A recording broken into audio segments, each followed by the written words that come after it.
revenue planning for both new and commercial products. Thank you. Over to you, brother Jay Sairam. Thank you, sister. Sairam, everyone. I hope you are able to hear me. My internet connection says a little unstable. So in the event you are not able to hear me, kindly do raise your hand and let me know. We are able to hear you, sir. Sairam, are you able to see my screen? Yes, we can, brother. Okay. Okay. So okay. So Satish, you're around?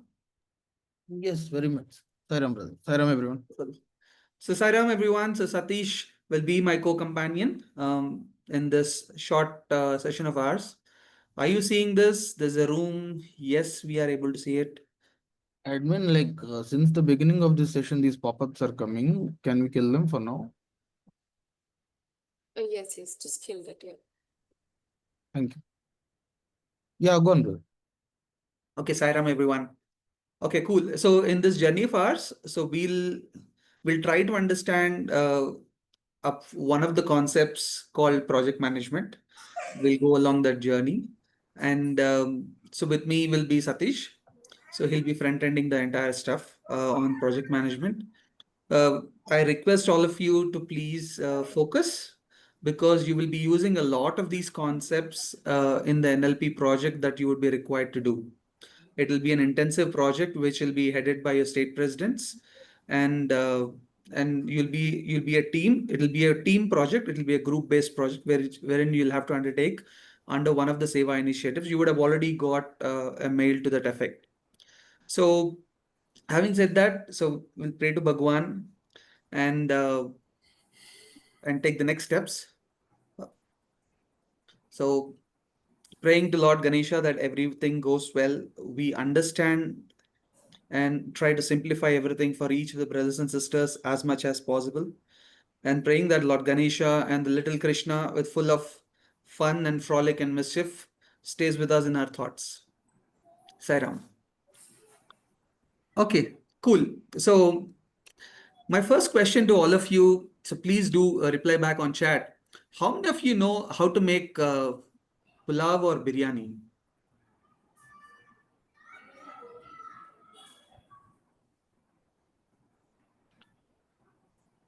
Okay, yes, I know. Yes, I know. No, both well versed. Okay, well versed with biryani. Wonderful. So how many of you had made pulav or biryani for at least about 500 to 600 people?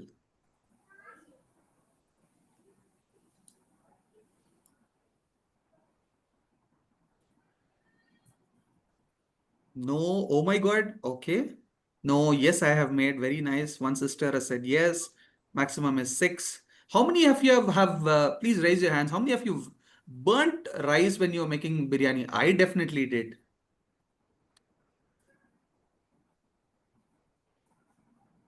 Somebody, yes, you, some of them did. Okay. Not yet. Okay, that's a very nice option. You have not yet burnt rice. Okay. So you're starting the journey. Okay. Yes, initially burnt it, but now I am an expert. Okay. Okay, fair enough. Please, my request is please let's be very honest. We will try to keep it as engaging as possible because we will stop you to ask a couple of questions. We'll make it very funny as much as possible. Okay, never burnt rice. Okay, okay, good. Okay. Two others have raised hands. Okay, okay, you burnt rice. Okay, fine. Thank you for burning rice. Okay, cool. So, if at all, when somebody came and asked me this question, why did you burn rice? The reason that I gave them was, see, you told me to add this, you told me to add that, you came and intervened and gave me much more information, how to burn, how to do this, how to simmer the gas, etc. I said it's scope creep. I said you've given me additional information, so and that's the reason I had to burn rice, and that's the route I took, saying, okay, you've given me more and more load, more responsibility, and not simply making pulao. Okay, so ठीक है. So now, can anybody tell me in the last 30 seconds that we have interacted with ourselves, what is the relationship between making pulao or biryani and a project? Any takers? Tanya? Okay. Go ahead, Good Tanya. evening, sir. Hi, Ram. Sairam. So, how we make pulao is like mixing up everything, and every ingredient has its own flavor. Just like that, in a project, everyone will be given certain things to do, and everyone will put their flavors, and we have to see to it that it doesn't burn, and we all work as a team together. Wonderful. Very nice. We'll go to Aditya next. Sairam, with pulao and biryani, essentially, even though they're different, there are a lot of steps involved which have to be very meticulously followed. And even if you mess up a single step along the way, the entire final product can be, it can end up being different than what was expected. So it Very is nice. essentially, I mean, biryani is, something that tests your patience into following each steps along the way if you want to achieve a desired result. Wonderful. Very nice, Aditya. Thank you for that input. We'll take one more input. Okay, we have last two, Shivam and Aparna, in that order. Sairam sir, Sairam everyone. Actually, I would like to add some points in previous one sister and brothers point of view. Actually, whatever steps we take, but it depends on the person who is in lead, who is actually leading the entire pulao making. So resources would be same, but if the intention and if the something is different, like inputs, so it will end up being a different tasteful pulao than someone other person is already made. So it's totally different. बहुत हद तक काफी अलग हो जाता है. So जो पुलाव बनाते हैं, so the taste of the pulao differs, though the ingredients are the same. If Shivam makes pulao, तो अलग बनता है. I'm तो हैदराबादी हूँ. जब मैं पुलाव बनाता हूँ, मैं तो हैदराबादी बिरयानी बनाता हूँ. Yeah. So people who don't know the difference, pulao and biryani is the same. But okay, yeah, definitely point taken. So last sister, Aparna. So like ingredients, like all vegetables, masalas, everything is same.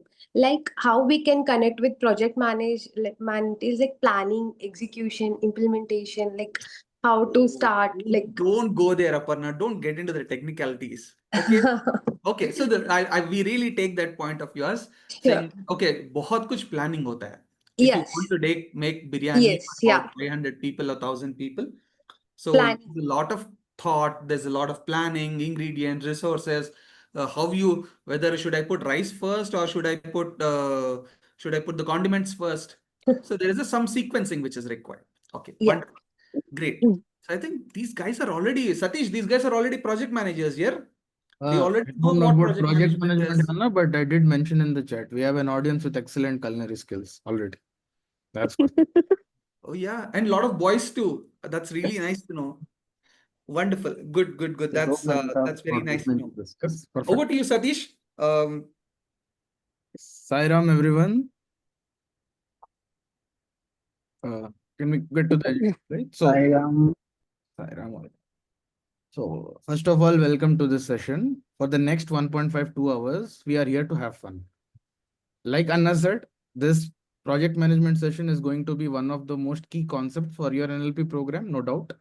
The project that you will be undertaking, this will serve as the whatever we discuss here between today and tomorrow session will serve as your North Star. Having said that, just at the outset, I would like to make it very clear. This session does not intend to make people top-notch project managers. That is not the intent of this session.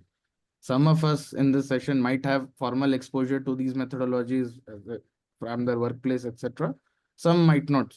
This is just an introduction to a methodological, some of the methodologies that are that will surround the project management philosophy. The intent is that you understand what these are and try to apply in your day-to-day life, and most preferably in the NLP project that you undertake. There might be a lot of nuances outside of what we discuss as well. So that there is nothing to be bothered about it. So like I said, this session we will have fun. We'll try to learn the basic nuances of project management. The intent is it should not be complete gibberish to you next time when you hear the word project management or the associated terms along with it. We have tried our best to remove all the jargons out of the window. So we will be using very simple illustrations to take you through this journey. And while we do that, what I would be requesting to all the brothers and sisters here is active participation. So if you have any question while I am presenting, if you have anything that comes to your mind, please use your chat box, jot it down. Brother will answer that. Vice versa, when he'll be talking, I'll see if I can address the same. So, but interaction is the key. If there is anything that is like bothering you, or if you're not able to follow, like maybe even my diction or my pace is not okay, please feel free to interrupt and stop. But it is essential that you understand whatever we discussed today, right? Without any further ado, I'll get started. So first of all, since the topic is all about project management, ideally I'm supposed to tell you what is a project, but rather I would start by telling you what is not a project. So this is more important to understand. We can go to the next slide. See, there are a lot of activities that we do in our day-to-day life, right? Since we wake up till we retire to bed, there are a lot of repetitive tasks, right? And that we do day in and day out, etc. That they are required for our sustenance, they are required for our living, etc. So these activities that we do, right? Since they're repetitive in nature and they require us to use the same set of skills or do the exact same work at a granular level day in and day out, this is not something that is we can call as a project. I repeat, because they are repetitive in nature, because the end objective remains the same, or the way we reach at our objective, the granular work that we do to accomplish our objective is remaining same. So we do not call them projects. For example, when we wake up, we complete our ablutions, we brush our teeth, we have our breakfast. These are activities that we have to do for our sustenance, right? Every single day. Now, these routine activities are, again, activities. They are not projects. I'm spending more time trying to reiterate this because it is absolutely essential that we understand what kind of activities can constitute a project or can be termed as a project and what cannot. Routine activities, repetitive activities, which are there to just to, which are there just to carry out something which has already been set in motion, cannot be termed as project. Why this becomes important, I must stress here. Going forward, even when you pick up your NLP project, when you are assigned topics, when you are required to present documentation, this is something I want each and every one of you to ponder. Whatever we are setting out to accomplish, is it something novel or is it something like this, a repetitive set of tasks or a day-to-day activity? Next slide. Now, if this is not a project, like the big cross over there, if it's not project, what is a project? Now, I used the word novel some time back.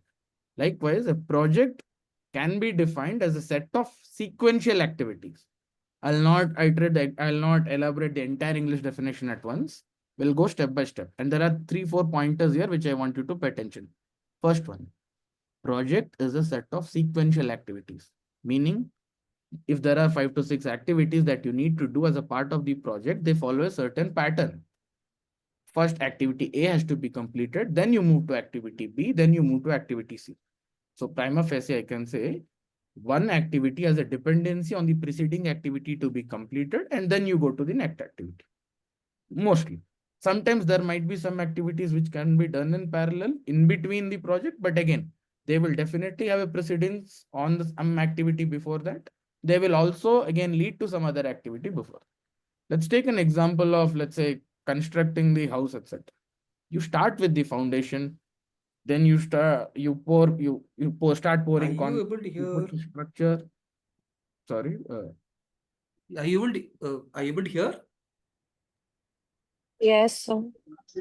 Yes, If I'm going too Yes, fast, if I'm not audible, any sir. glitch, please stop me. Right? Okay, you are able to hear. Fine.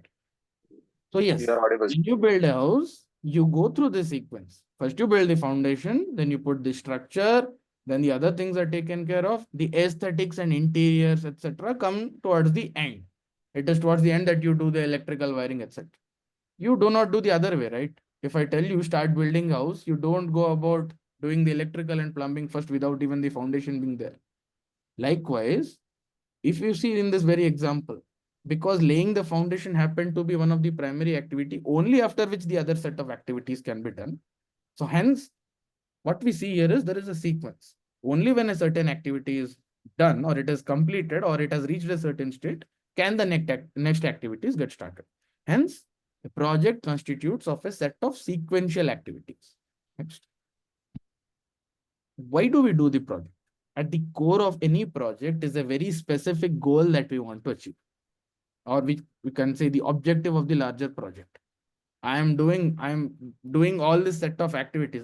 Let me go back to the example which I started. If I have to, lay a foundation, put a structure, pour concrete, like erect, you can say, do the electrical and plumbing. I'm doing that. Why? Because it's my objective is to build a house. That is my North Star. That is my key expected outcome from this project. Likewise, the sequential activities that actually constitute a project are wholly and solely aimed towards collectively achieving a specific goal or specific objective. If your goal is not clear, a project, even if you get started, even if it starts with flying colors, you can get lost on the way. Or it might not derive the optimal value that it was supposed to. It might not be up to the expectation of the stakeholders or your customers. Hence, it is very, very essential that all the members or the entire team which is responsible for managing this entire project, they are very clear as to what is that very specific goal that this project aims to serve. So by definition, project does not just have a sequential set of activities. It has activities that are aimed to, or that enable the larger project to aim towards a specific goal. Next. And yeah, projects cannot continue in perpetuity. If I ask you, please build a house for me, there is a definitive timeline which we have to agree. Maybe assuming you start tomorrow, let's say 6 months, 7 months, or a year down the line. Projects cannot happen for perpetuity. You have to agree for a timeline. Why it is important? Because any project that we undertake in principle requires time, energy, effort, etc. in terms of cost, in terms of man hours. A set of people have to come together and they need to do their work, right? Or if let's say this project is done at your workplace, there might be cost associated with it as well, right? This doesn't come for free. People who are working here, right? You have to pay wages for them. The material that you're procuring for building the house, that also comes at a price.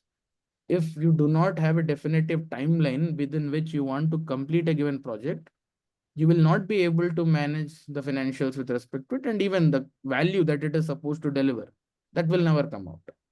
Like, I'll give you an example. I'm very tempted to digress here. And when Bhagwan told this hospital has to be inaugurated on 23rd of November, even though there were 6 months left before actual construction started, but that timeline was very, very specific. So even Swami made it very clear, when we undertake a project of any nature, the timeline has to be adhered. And I just explained, right, why it is so important. Without a timeline, the larger project and all the associated, you can say the time, energy, effort, etc. will go waste. It will not be able to deliver optimal value. Next. And when you have to pull out a problem of a project, we always need to remember that the resources that go into making a project are not unconstrained or unlimited. There is a definitive quantity of different kind of resources that is available with them. Project is all about making the right choices, or you can say the most optimal utilization of different resources so that you can achieve that objective within that specific timeline. I'll repeat again. Let us say, let's go back to the example of building the house. You will need manpower, you will need material, right? All sorts of material, you will need machinery, etc. Now, all of these come in limited quantity. Let's say this is the quantity of cement I have with them. How do I utilize so that my building plan is met? But this is the wiring that I'm looking at. Or this is the cost. Let's say this is the money that I kept aside to purchase the wiring. I have to make sure that this is used optimally in building my project, or vice versa. When I plan for my house, I need to have a thorough estimate of how much of each of these materials or each of these resources will be needed. Let's say how much manpower will this consume, this exact project require. Because at the core of this project management philosophy is you have limited resources. Using those limited resources, you have to orchestrate them in a way that you are able to achieve your objective, which is the specific goal here, through a sequential set of activities within a definitive timeline. So now if I go back, next, Gunan. Essentially, what are you saying? You're saying if I have to make 15 items, if I have to cook 15 items within 30 minutes and only with rupees 500 rupees given to me. Possible? I'll leave that to the audience to answer actually. See, your state convener is coming, or your district youth coordinator is coming, or your Sevadal people are coming. You have to cook for them. You have to make 15 items. I'm told that all the SYCs have also joined this call, but okay, yeah. So these guys are coming home. So you have to cook for them. All of them are brothers We and have sisters a of Quran unanimous no, and we have people who are telling to some extent it is possible. Must be amazing culinary skills, nevertheless, but yeah, in principle, it's a resounding no. Okay. Possible? Only Maggie. I am completely aligned with that. Okay. Depends one. Okay, now the pulse is shifting. There are a lot of people here who say it is possible. Maybe some planning can actually help us pull through. Okay, wonderful. I think one of the brothers has also raised his hand. Badra? Sairam, brother, please unmute yourself.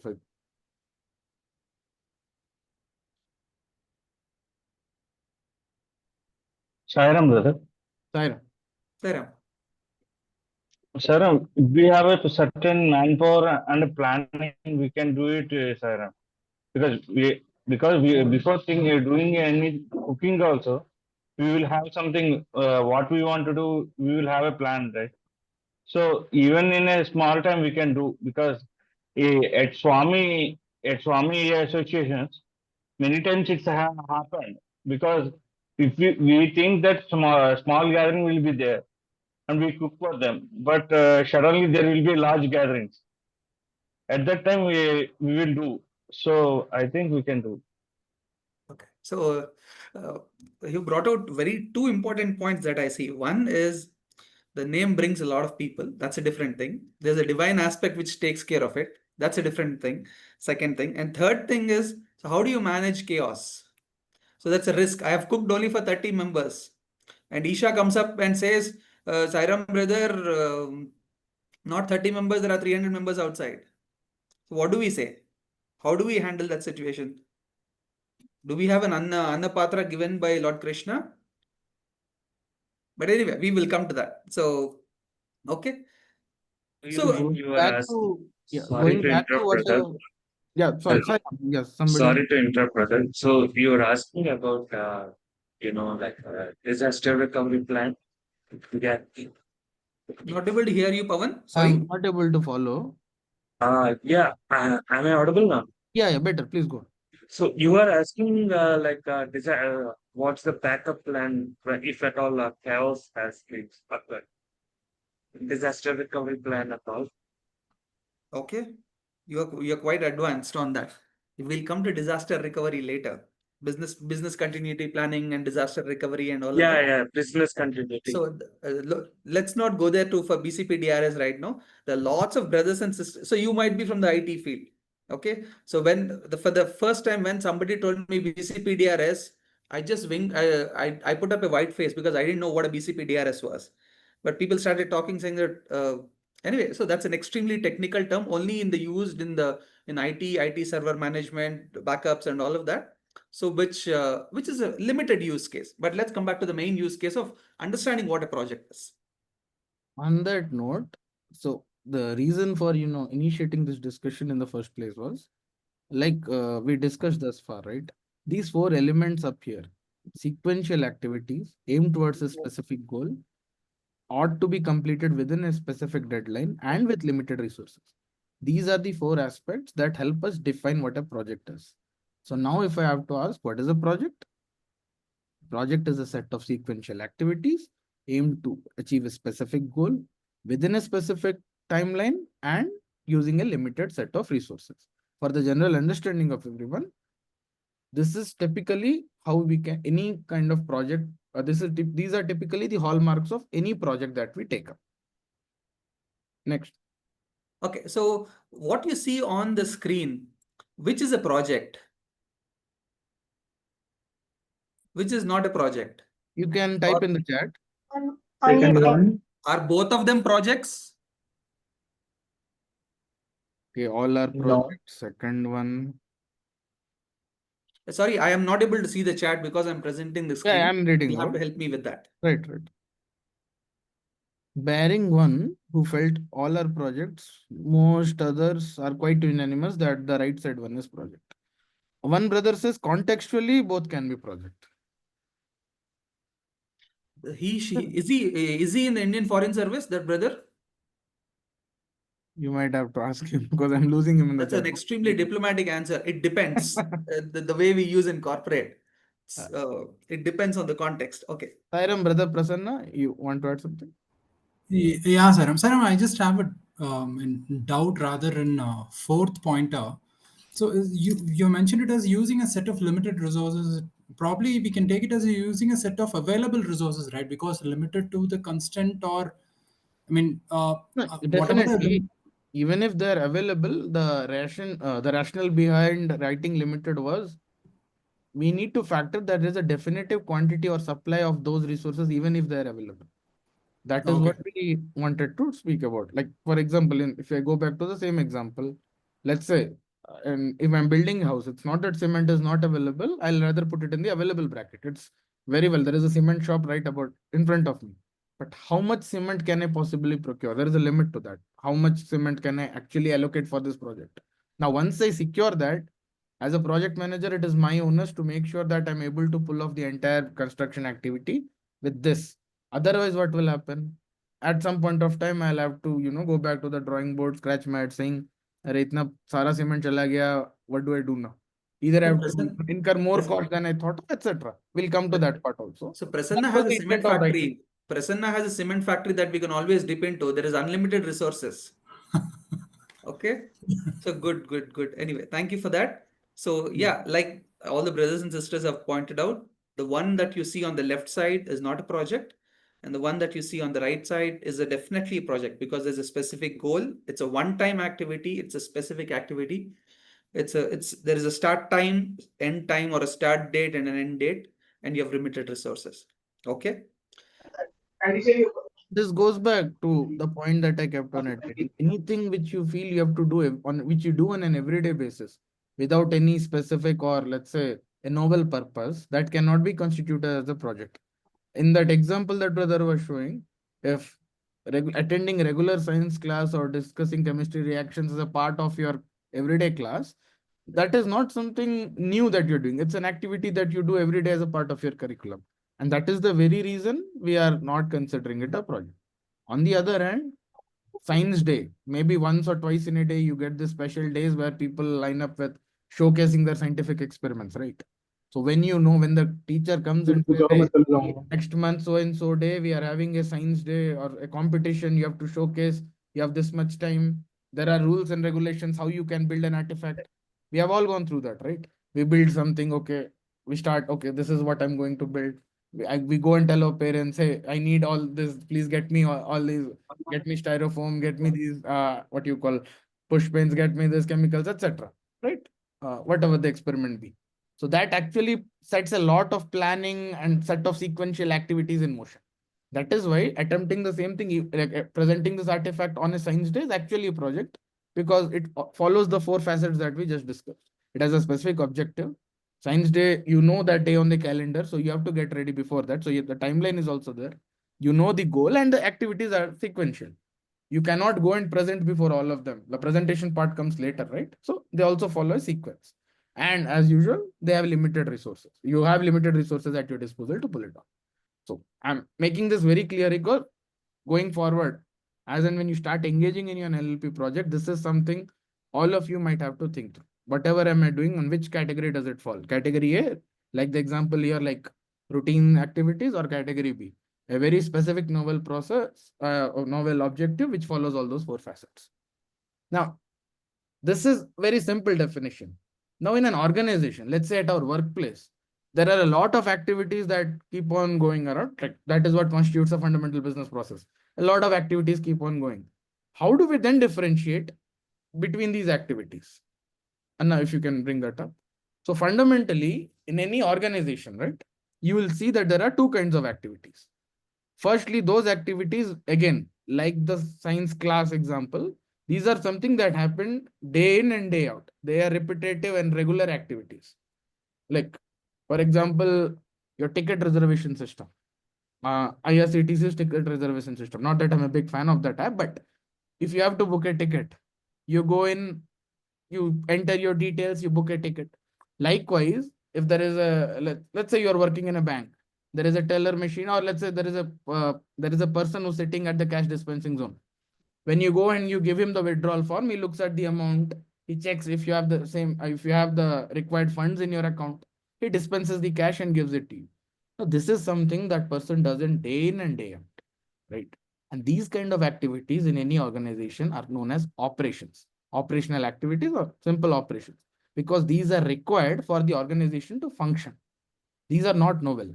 These are repetitive tasks, yes, but at the same time, they're required. If I've set up a bank, if that bank does not have somebody who can dispense cash to people, or if it doesn't have ATMs where people can withdraw cash, it will not serve its purpose, right? So these are activities which are very much required for my sustenance. But again, every single time they don't do anything very different from what they did last time. So they're repetitive in nature, but required for the sustenance of the organization. We call them operations or operational activity. Now there are the other kind of activities, which are A, time bound, which are B, goal oriented, wherein we find that the resources are also limited. Sometimes they are cross-functional or multidisciplinary, meaning in order to pull that larger objective, you might need people with different skill sets to come together and work as a team. And at its core, it is aimed to achieve something very novel outside of the day-to-day activities which the organization does. Usually a one-time affair, but after pulling that off, you are achieving something which might not have been done before, something transformational. Now, this is something which we call as projects. So the intent here is to be very clear between what operations are versus what projects are. Like the table here shows, operations are repeatable, they are ongoing.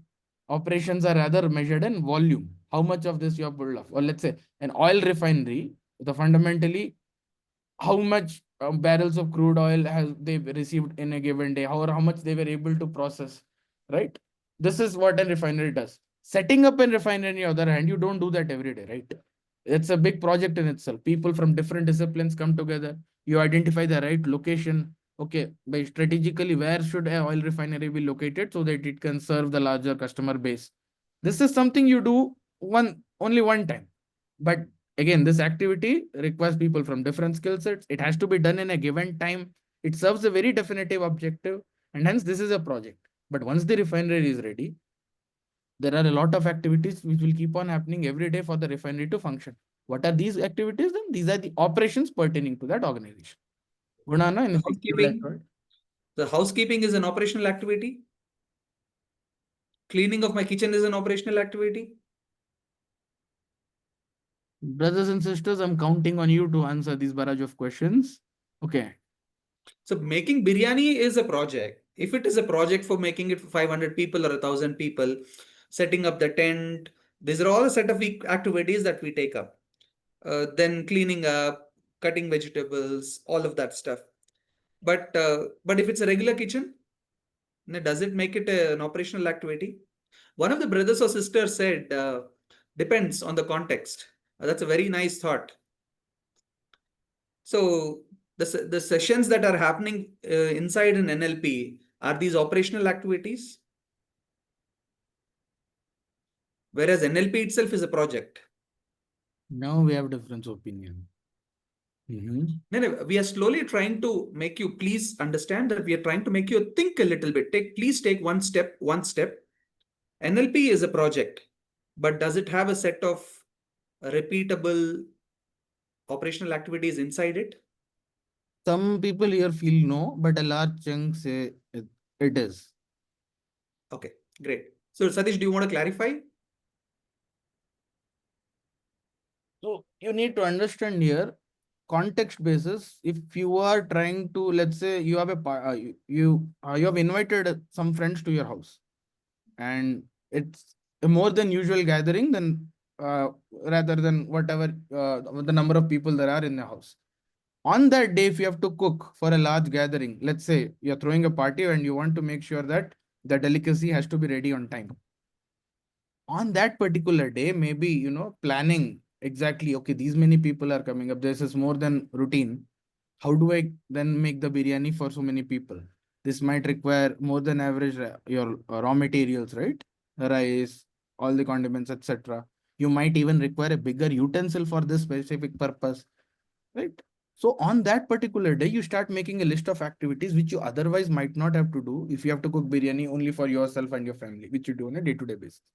Now, if I have to draw distinction here, when you do this, even if the activity looks like something you have already done, but the sheer scale of it or the sheer importance of the event for which you are doing and the variables that are associated, which are otherwise not native to you, that can make it a project. But if you have to do the same thing on a day-to-day basis, you are making biryani, let's say, for your family or for yourself, and because you know this, you're doing this every day, it is not very special purpose that you're trying to achieve. That would rather be termed as operations. And the example, like brother said, if on the context of your day-to-day household activities, that will become an operation. But let's say one fine day, all of us decide to visit your house. Like for 100 strong people, cooking is not a joke, right? By any means. It requires thorough planning. You have to make sure that if the guests are here by so and so time, before that itself, your dish needs to be ready. That means that much before that, all the raw materials should be with you. Then you go and checking how much you actually have. If you don't have, you make a list of things that you procure. As someone wrote in the chat, contextually, this is where projects differ. Likewise, when it comes to classes, maybe a day-to-day class might be actually operational, but let us say there is a particular session. Someone wonderfully wrote here, Sattvam is a project. There is, let us say, some eminent personality decides to visit us for a satsang session. Making the right arrangements so that we invite the personality ahead of time, making sure that the audio video team shows up and make sure that the platform is ready. All the relevant testing has been done. The introductory and the introduction and VOT scripts are ready, right? People have been chosen for the job, etc. Now that could be a sort of a project. So again, the distinction, while we are emphasizing clearly between operations and project, there could be empty instances where the distinction could be a blurred line. That is where contextual understanding really helps. If you do the same set of activity on a day-to-day basis, howsoever gigantic it is, or even if howsoever big it is, it could still be an operation for you. But again, if there are more variables than what you usually encounter, if it is for a specific one-time activity, or if it's for a specific day or an event where you might have to go beyond what you actually what you do every day, that couldn't be considered as a project. Hope that clarifies. Over to you, brother.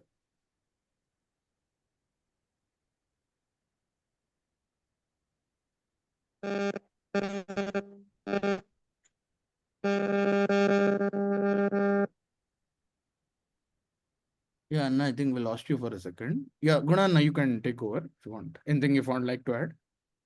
Okay, so I just wanted to take a stop and understand, is the difference between a project activity and an operational activity clear to everyone? Otherwise, let's clarify it right now itself, please, because this forms the foundational basis of everything else. Otherwise, we will spend another 2-3 minutes only on this. No problem with that. Mudit has raised a hand. Okay. Yes, Saira Mudit, please. Saira Mudit, And please sir, go ahead. so continuing the discussion, that is NLP is a project and within it, it has a different operations. Just want to clarify one thing. So as you said, these regular classes have been happening. I just want to clarify one understanding is that for me, what I understand, these classes are a part of a sequential activity which has been happening and it does end it and it has a goal and everything. So this is a project, right? Within NLP, these classes have been happening, although it is regular, but it is time bound sequential. And this comes under a project wherein the IT team who's been handling the backend process, that could be count as an operational. Let me flip you with a small question, brother. Do you drink tea, coffee, any beverages? Yes, sir. You drink, right? And please, no, sir, I haven't been bestowed with knighthood yet. So, okay. Coming to these beverages, do they follow a certain sequence? It does. But do you do them every day, right? If you are a consumer of tea every day, I believe, then you should be doing the same set of activities in the same sequence every day. Right. Yes. So does that make making tea a project for you? But see, there is contradiction. While it is following a sequential set of activities, but again, it is something that you do every day. So what I understand is if I take just a making tea as a portion of the activity, that is a project because I'm doing something and it has a goal, it has an output. But if I will see at a broader end that I am been consuming tea every day, that is an operational, that is not an activity. Exactly. So Correct. the lens through which it look, right? The granularity, or rather say the context in which you are defining the activity, makes the difference. What might be operation to you on most days can turn out to a project for someone else who might be doing it for you on a given specific day, or you can say on a very specific interval, which is definitely not daily, right?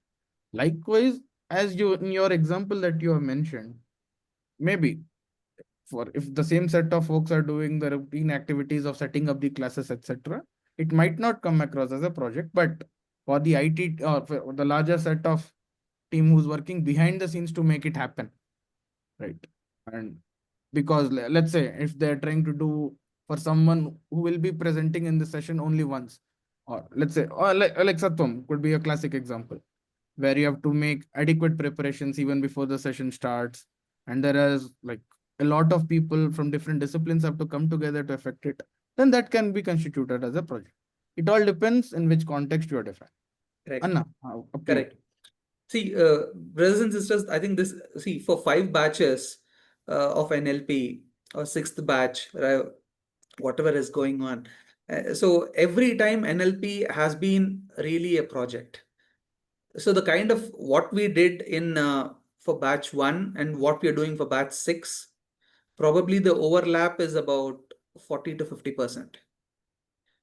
So there is a lot of novelty which has been brought in every year. The sequence of activities that are done, the flow of the activities which are done. For example, project management used to come about 1.5 months later, but we have advanced it because basing on the input, the feedback, so a part of the activities become routine, repetitive, or sequential. But basing on the linkages that are there, the saying that project, the moment you bring in the project management session itself, in when you sequentialize it, when you bring it in advance or you postpone it, the entire dynamics of the entire project starts to change. So so when you are right in asking, saying that if Satwam is, can Satwam be taken as a project? Satwam is definitely a project because every time it is new. So it is very clear to understand for the mind, saying that next time Satish is going to come and talk, and he's the first timer who's coming in, so we'll have to set up the entire systems. But for the brother or sister who has the activity, or the team which has the activity to saying that dear Satish brother, we will send you the link. We will do a test run for about a minute so that your audio, video, everything is clear. It says my internet connection is unstable. Are you able to still hear me? Yeah, you are.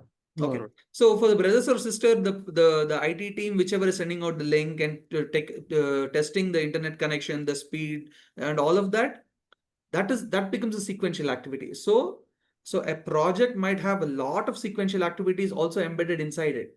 For example, you call it multidisciplinary. I might use resources from finance. I might use resources from field operations. I might use resources from HR. But finance, what does finance do in its daily life? It does accounting. What are the expenses? What is the revenue? What are the revenue? What is the expenses? That's the same activity that they do. But when it is brought under the umbrella of a specific goal-oriented activity, saying for NLP, Sai Prakash, you have to tell me how much is it going to cost this time, because we are adding this kind of new things for the NLP batch 6. That brings in the flavor of a project. Though the regular activity might only be expense tracking or whatever the details are, but the nature of the activity when it comes into play, that is what differentiates with a specific time, with a specific goal, is what it differentiates it into a project based activity. I hope we have made it clear. Brother Kiran, you have anything to add? Brother Kiran, you raised your hand. Yeah, Sairam brother. Sairam. Brother, I have one concerns here. See, take one example here. I am handling a operation and maintenance of the for particular my company. In that, I have a particular budget for the particular specific objective or specific audit. The based on the international audits. So, shall I consider that is the project or it is the operation? Because it is the huge cost involvement, huge manpower is involved, and a huge resource is required. Okay, so can I answer that question of yours? Yeah, sir. So, okay. So when you're undertaking maintenance, right, there is a regular maintenance which happens, annual maintenance which happens. There is a lot of people which is involved, a lot of manpower it is involved. In case somebody is coming in from an international audit or for a certification, there's a checklist of things that we do, right? So every year we might have to renew our certifications, etc. Right? So when you're doing it for the first time, it becomes a project because it is novel in its approach. Yes. Okay. But from the second year, from the third year, for the fourth year, it's a beaten track for you. You've already done that again and again. So it moves into a routine activity. But suppose, Kiran, tomorrow, as the head of the department, you take up you say, okay, my maintenance cost is 3% of the entire company.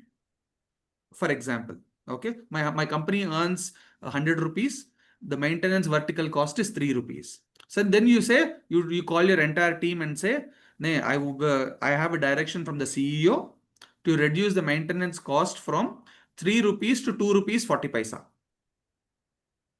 Okay. Yeah. So then you start about a set of new activities. Where can optimization happen in my maintenance vertical? What can I do new? How do I optimize? How do I make it better? And it is time bound. You have to go back to your CEO within 15 days. It's a specific goal of optimization, cost reduction, etc. So the same maintenance activity, the same sequence of activities moves into the avatar of a project. Just to add on what Gunana said, in an organization, some of these day-to-day operations that we actually come across might follow all these 4 facets, like brother mentioned. They might have budget, etc. But if they're routine activities, even if they have these 4 aspects, generally they are not looked at under the lens of a project. But if they're transformational activities, you're doing to improve certain metrics associated with the same set of operations. Like say, I'm in maintenance of a plant, and like brother said, my spend analytics under the maintenance doesn't look so good. I mean, I'm consuming a lot of money. What can I do to optimize it? What lean principles can I bring in, or what value stream mapping can I do to bring this cost down?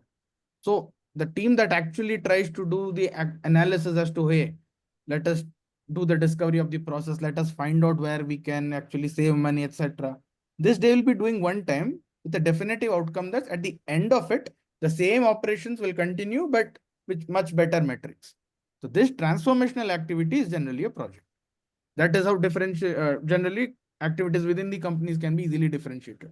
You have routine operations, and then you have transformatory you can say activities on top of those operations, aim to make the operations much better and cost effective. They are definitely projects. Sorry, Anand, you have something. I still cannot hear you, I'm afraid. No. Anand, not able to hear you.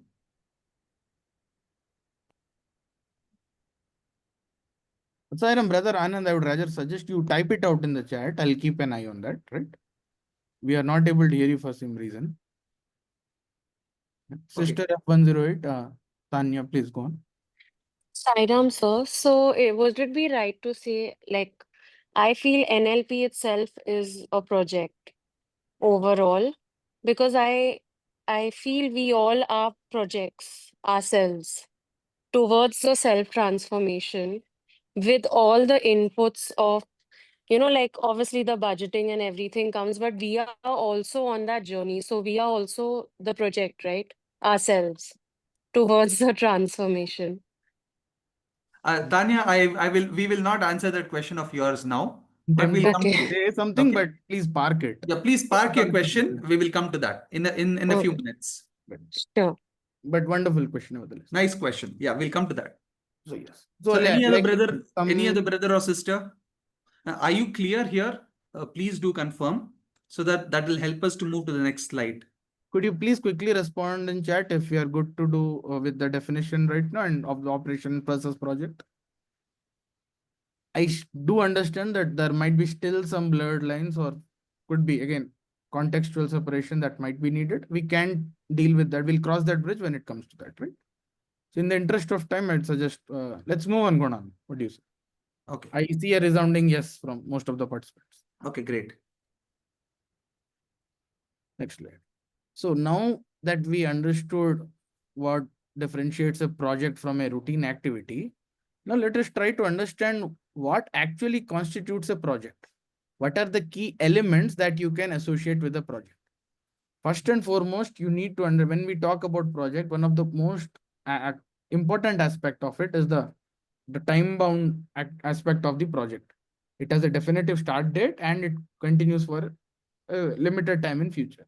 So it is imperative that we decide on the start date and end date of the project. So when we begin, when the kickoff happens, when we collectively decide that, hey, this is how we going, this is when we are going to start with, and there has to be an end date. I have iterated like with utmost emphasis some time back, projects cannot continue in perpetuity. Then after the most important part, and pay attention to this because these will also be the key elements when you take up your NLP project. Specific goals. What are the goal or goals in plural that this project aims to deliver, right? If you're taking up a project, it should be a measurable outcome. If let us say transformation, I'll go back to the example that the brother had put up. If it is maintenance activities in a plant and I'm launching an initiative to do a certain set of transformations in the current way this maintenance is done so that it is more cost effective. What should be that specific goal? How can I measure that? Now it is important to note that we need to have goals which we can measure. Else, and otherwise, if we are having an extremely vague or arbitrary goal, we might be continuing full steam with our set of activities, but we will never be able to know whether have we been able to effectively do this or not. Because it is very important that once we have the objective charted out, we need to understand as to how they should be measured. Hence, we should always have measurable goals. Next. Okay, so when you're coming to measurable, so you will have to put a number to it. So how do you measure saying that how many days in a month have I got up in the morning? No, I've got up in the morning a few days in the month. Is that measurable? Or say I've got up in this month 17 days at 5 a.m. in the morning. Brothers and sisters, when Brother Satish is saying measurable, you have to put a number to it. And trust me, in the projects also that you will do, we will also evaluate you on how are you quantifying that goal that you're trying to take. So, okay, we want to group 3 Bal Vikas people, 17 boys and girls are coming every week. Your transformation or NLP project is to increase it to 20 boys and girls. So move it from 17 to 20. So that shows that you have delivered on that project. So please remember that word measurable and specific goals. Over to you, Satish brother. So like brother said, right, it is quintessential that we are able to measure how successfully our goals have been achieved. Then the most important part, the project can only be done by who will do the project. Certainly they will not manifest or they cannot be accomplished out of thin air, right? There are a set of individuals who come together, apply their skill sets, do a certain set of activities sequentially, and hence the project is accomplished. So it is very, very important to identify the right project squad, the set of people who will be doing it. But not it doesn't just stop at identifying the right set of people. We should also have a clear demarcation as to which activity will be done by whom, so that that particular individual takes the complete ownership of that activity. Let us say I'm building a house. At the end of the construction, I see that there is a short circuit in the wiring. Is it right on my part that I hold the plumber accountable for that? Not right. So even when I lay down my plan of building the house, this is the activity that it needs to be done by the electrician. This is the activity that has to be done by plumber. And why defining ownership is important? Because maintaining or the effectiveness of outcome, which is, let us say, very, very local to that particular set of activity, can be taken care by this individual. As a project manager, if I feel that I need an explanation as to what went wrong here or what is it that we can do better, I will consult the right person. Hence, it is of paramount importance that the entire project squad should know that this is how the work responsibility has been distributed, and these are the individuals or teams that are responsible for so and so activity. Yeah. When you're bringing in this team, won't you be very specific, Satish? So let's say on the screen, I see Sister Drishti, Brother Rohan Tamang, and Ashrit. Okay. So each of them will have a specific skill set, right? Correct. I'll bring those three people, these brothers and sisters, only if I know that they're able to contribute to my project. Correct. So as a project manager, it becomes equally important for me to have that visibility as to what each person brings to the table. So accordingly, I can put together the right squad. Otherwise, like in my example, even for my carpentry work, I might end up hiring a plumber, which will do me no good. Brother Anup, yes. Yeah, Sairam. Sairam, sir. So I'm just thinking from a goal perspective, which is put down here. So I mean, I understand what are the standpoints you guys are talking about, but basically I see a risk in terms of budget and also in terms of the recent conversation that we had, like hiring people. So let's say if I put the previous example, making 500 people a biryani, which is very volatile in nature because there are a lot of tendencies it can get failed, right? So there are a lot of points where it can get failed. Rather, what I would do is, what I would recommend if I encounter that particular situation is basically I will split my goal into meaningful small goals. Let's say I will start with making biryani myself first. Then I will understand what I can make. Then probably I will increment it for 10 people tomorrow, so that whenever I end up with the result, I have a meaningful result every time. I won't feel the possibility of failure is very much less in that case, because I have a meaningful outcome every time whenever I perform, right? So that is a possible outcome which I am creating. But this approach is basically, I understand where it comes from. So that is, any thoughts on that front? I hope I made sense, or am I really making nonsense? I'm not sure, but I hope you made complete sense. So don't worry, Anup. You make complete sense, but you're just going on a different direction of a new age project management. Okay. So the reason why I'm saying this, the current startups, they do something called an MVP, or a minimum viable project, or a pilot. Yeah, I didn't want to call that Scrum models, things like that. So yes, anyway, see, that's I the think reason. that's quite applicable, and it's sort of. See, only I find it very applicable even in our daily routine problems. So that's the reason I thought of bringing that. So see, we don't want.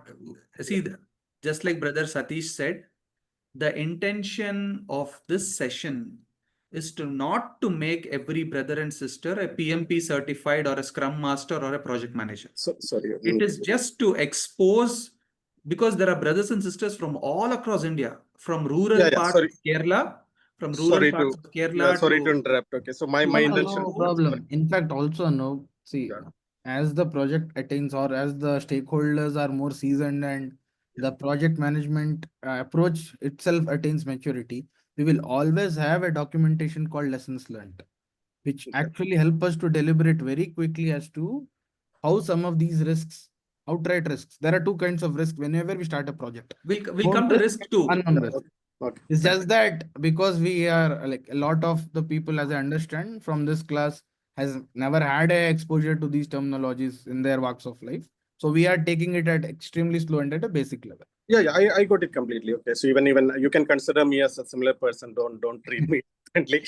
But No, that's the reason. see, Okay. there you will not believe, Anup and other brothers. There are experts in Correct. arts and music who are there in this very session, and you Correct. will not believe. Okay, so they do project management invisibly in their entire life, but they don't Correct. put a label to it called project management. Okay. Exactly. These things are organically coming for some people. I know it's not even, it's there in the blood. Okay. So they do it very organically. I get that. Okay. Hey, Thank you. thanks. Thank you. I will go. Thanks. Okay. So let's get back, Satish. Yes. Then yes, number 5, the most important aspect. I might want to pull off like something like constructing a building. But in order to affect that, even if I identify the right people, even if I know what is the raw material that will go into it, at the core of it, I'll need money to do any of this. Likewise, for any project, you will need budget just to make sure that we are able to secure the right resources. We are able to secure the commitment from the service providers, etc. of all the people or of all the teams that will be affecting this project. That makes budget and planning the budget one of the most important activity. And not just planning, even through the course of the project, an ideal project manager should always keep an eye on the budget as to what was my expected spend until this phase of the project versus what is the actuals. This is where sometimes some unanticipated risks which might not have foreseen. Some delays can come up. That's a part and parcel of every project that we do. So this is where having a close watch on the budget and planning it even before this, planning it meticulously for every even keeping a buffer for the unanticipated risks is always advised. Hence, budget is one of the very, you can say, key component. And like I was speaking on the same, you can say, narrative, advanced and detailed planning, right? How do I know how much budget is enough for my project? I need to be able to estimate that if these are the activities that are going, if these are the people that will be working, and if this is their job card, this is how much each one of them will cost me, how much they charge. That will help me put together a plan and accordingly secure the right kind of budget from the project sponsor. Yes, brother Gopal. Yeah, sir. I have a doubt. I will Previously, not answer this if you address, sir. Brother, please. Go on. Okay, brother. When Kiran brother asked about his project, Sai brother is told that only for the first time what he did comes under the project. For the next onwards, it is not a project. But whatever we are here listing as key elements of a project, I think though it is repetitive for the next time, but all the elements what we are we are listing are exist. So why can't we consider it as a project for the second time? See, anytime, even if you do a project for nth time, it will still have the same set of elements. That's one. Second, if I have to go back to the example that Anna said, what brother was telling in terms of having carrying out maintenance, transforming that maintenance need not happen only once. Let us say this year I did a transformation activity. I was able to achieve savings in that vertical up to certain dollars because let's say I improved certain things. That doesn't mean I'll never do transformation. Not necessarily. 2 years down the line, leadership might feel, no, industry benchmark has improved. There is a lot of cutting edge technology these days. Why can't we improve our maintenance process even better and make it more cost effective? Make it less human touch point intensive and more automated. Then again, we have to start the same project, same field, more or less similar objective, maybe slightly different or more aggressive metrics. But these elements of the project will still remain the same, even if I do it for the nth time. What brother meant to say was, once you did the transform, doing that for on a day-to-day basis for sustenance will be operations. But if I have to transform that once again, it will still be a project. Transformation activities by nature will always have a renewed North Star. Yeah, brother, go on. I'll go back to the biryani example so that we confuse you more and make it much more simplified for you. Okay. So let's say you're running a hotel, Gopal.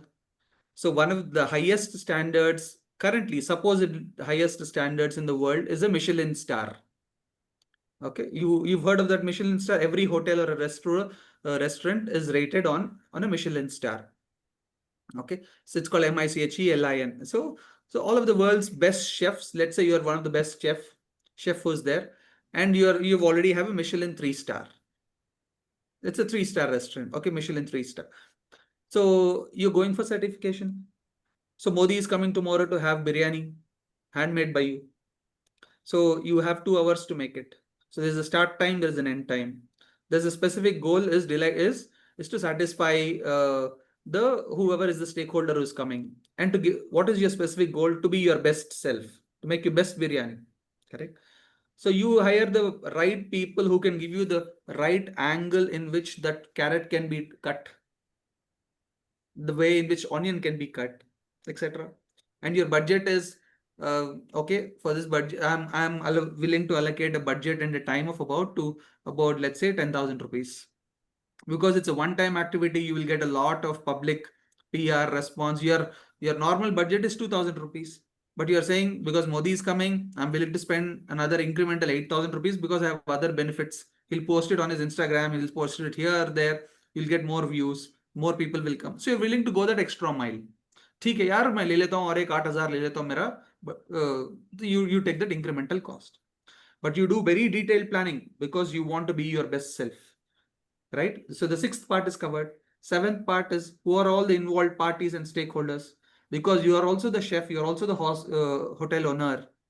You will continuously be in touch with the PM's office, his security who's coming in, multiple different parties, your landlord, your traffic police guys, so that everything is streamlined, so that no nonsense happens when he comes, right? So there are multiple parties who are involved in it.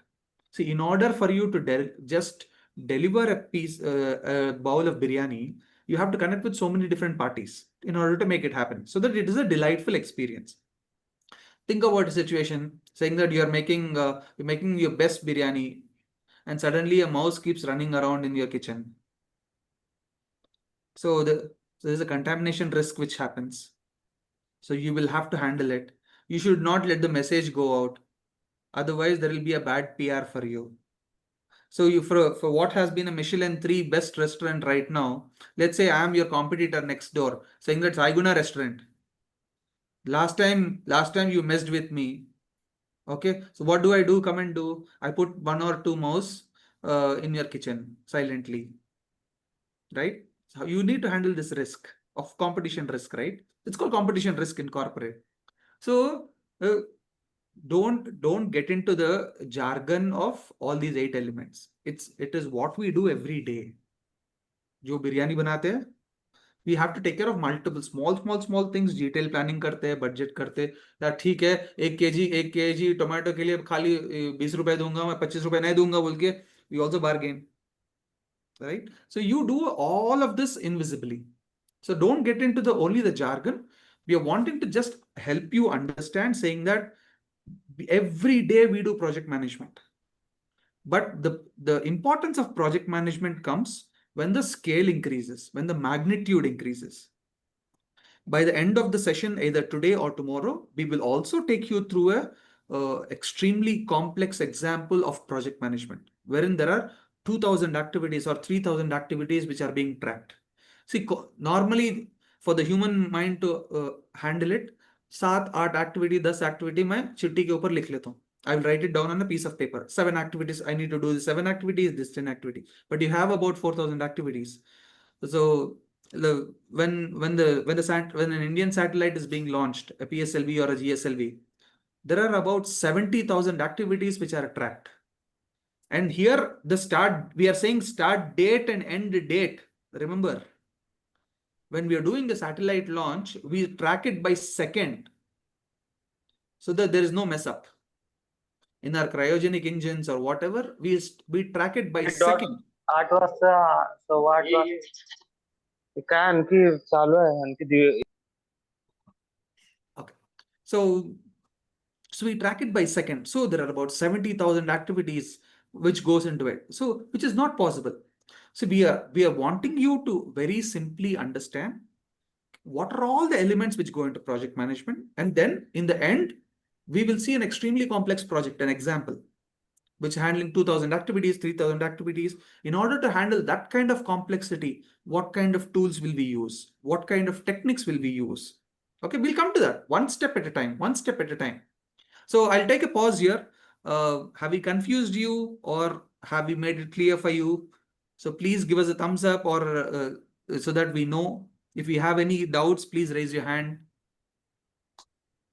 I want to extend the same question if you want. No, we'll take it, Gopal, but let me also hear it from the other brothers and sisters. Okay. Satish, you'll have to help me because I can't see any of the screen yet. Thus far, it is a resounding yes. And also, see, just one thing. It is a resounding yes, by the way, for most people, almost everyone. Yeah. Okay, Gopal, back to you. Also, you wanted to ask something. Yes, Gopal. Yeah, brother. Now I want to get much more clarity. If the same Narendra Modi started visiting my hotel or restaurant every month, then what it comes under? Now still for the second time, for the third time also, it is a project or it turns into an operational activity.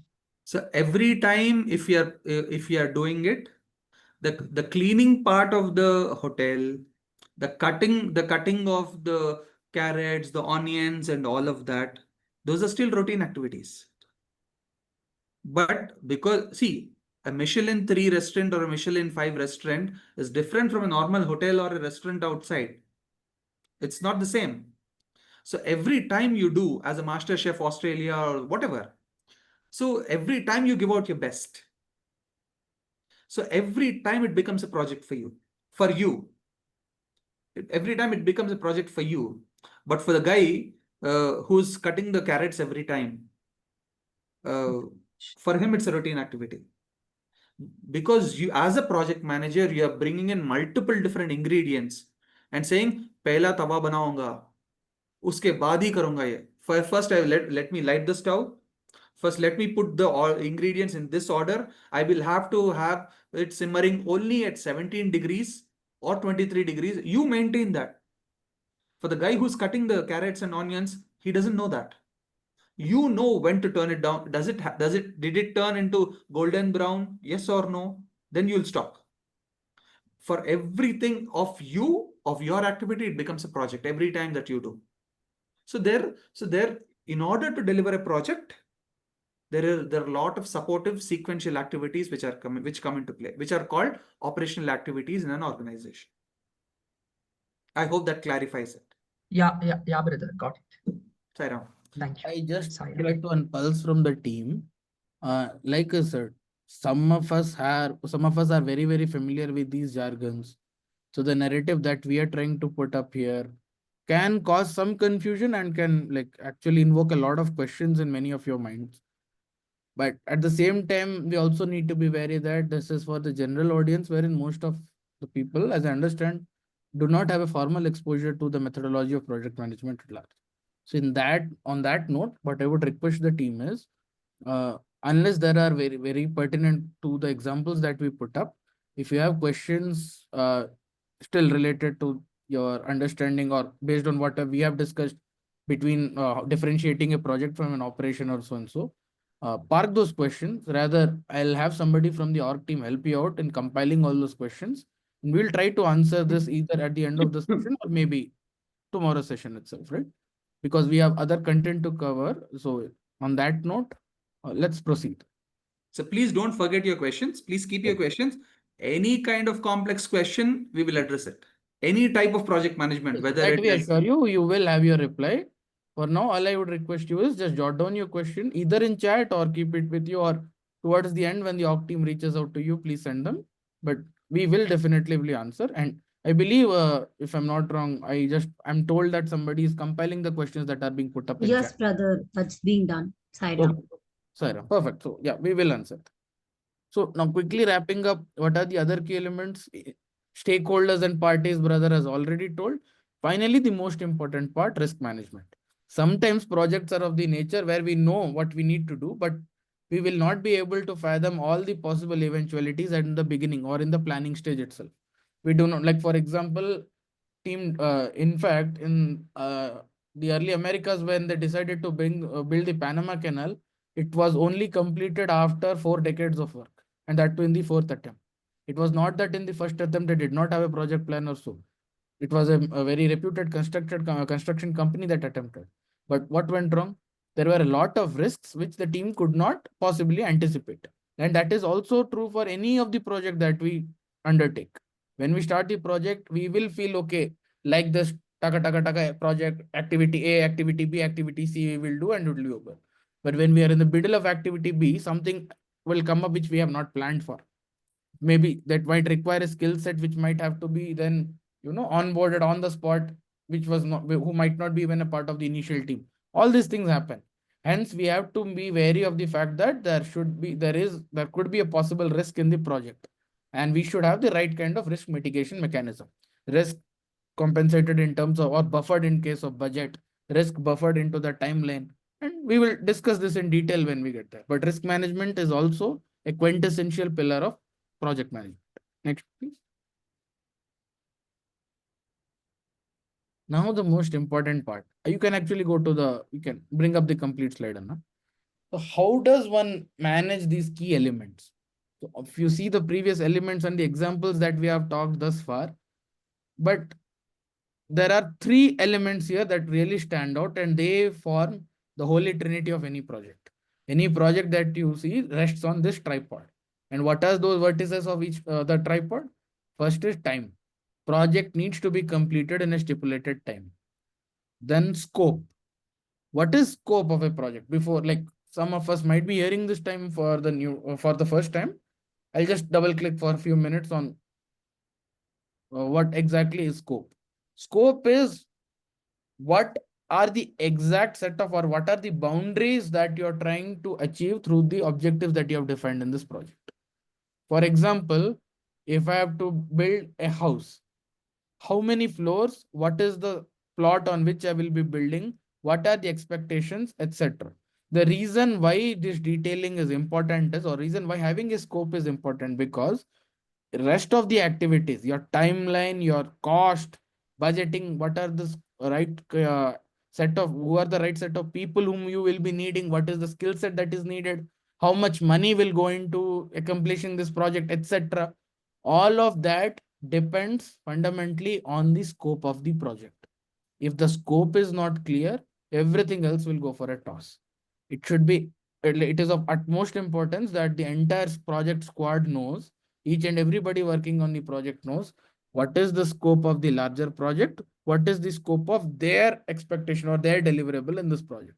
If that goes away, then we will have disputes or discrepancies later, which will only be a wastage of time, wastage of effort, and it will only delay the outcome of the project.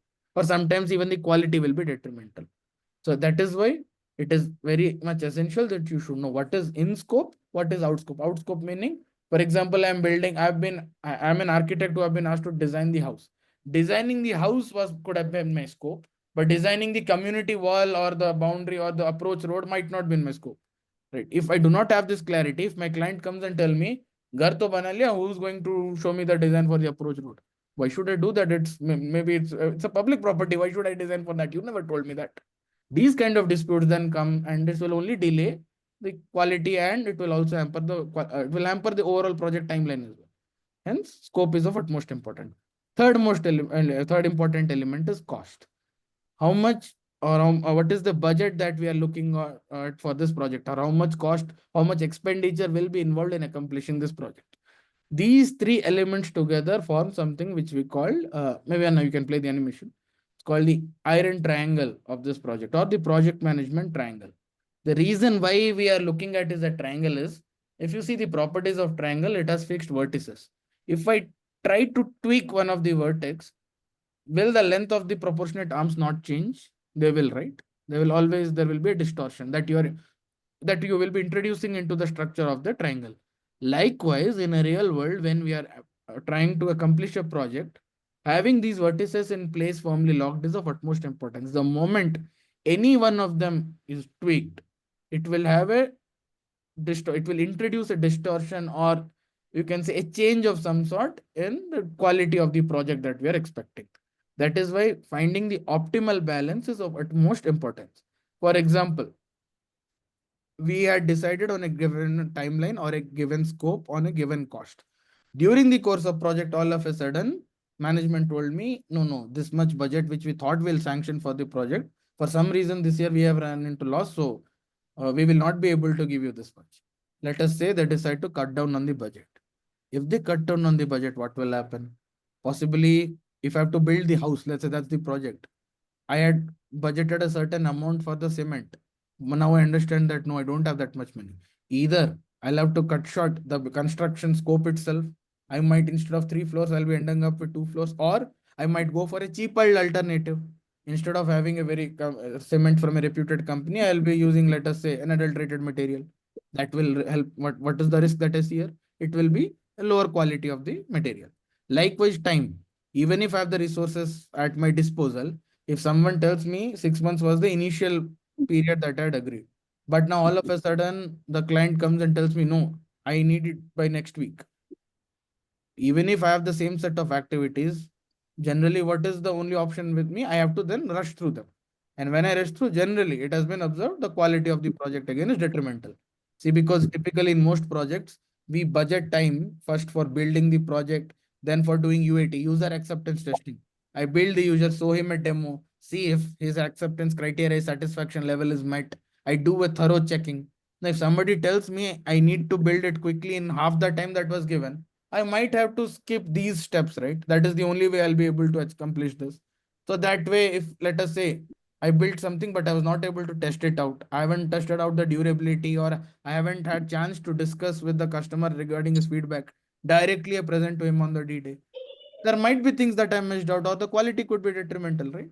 So that is why it is always important to strike the right balance of all the 3 vertices. Hence, we call it the iron triangle. Gunana, you can add further.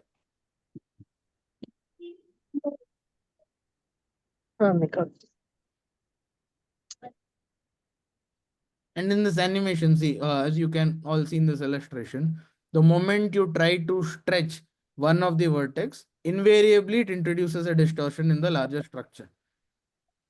So that is, as a project manager, this is not in a situation that you would not want to be.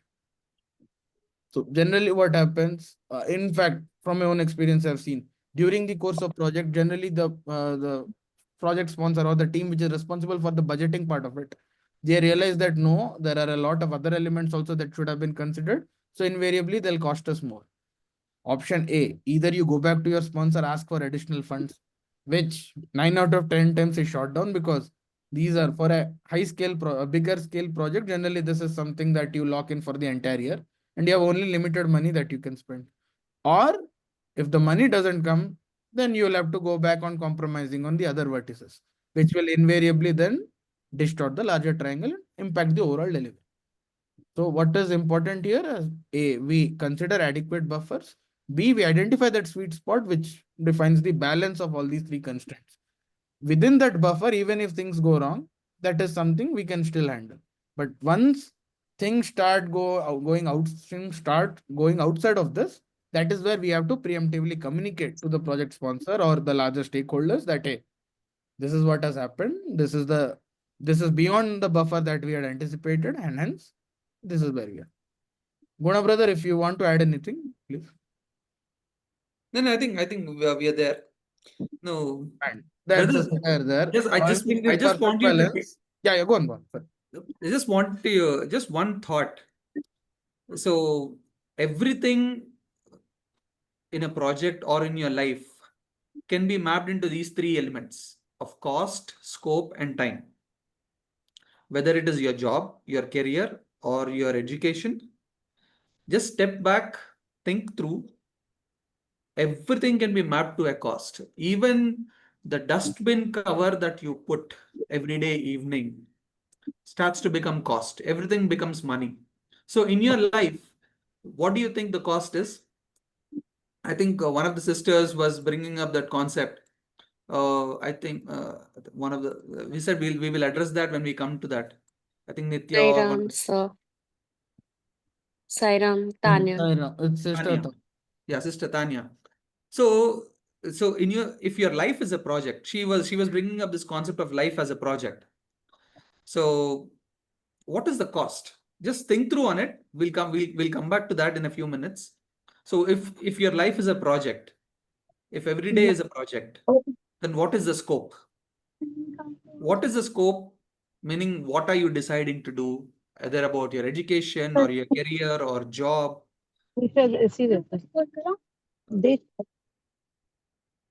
Whether about your education or career or job. Cost, what is the cost that hampers? If you are not disciplined enough.